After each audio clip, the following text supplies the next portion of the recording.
পাকা আম দিয়ে খুব সহজেই বাড়িতেই ফ্রুটি বানাও আর জমিয়ে খাও।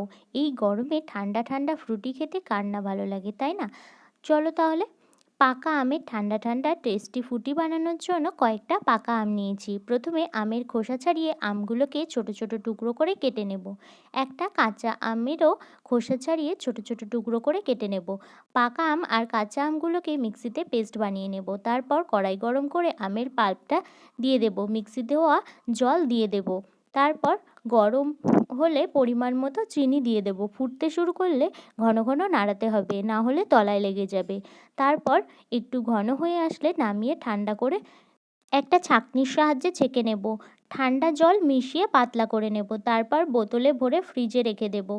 আমরা ঠান্ডা ঠান্ডা টেস্টি ফ্রুটি খাই, আর তোমরা ততক্ষণ চ্যানেলটিকে সাবস্ক্রাইব করে দাও। বাই। আবারও নতুন রেসিপি নিয়ে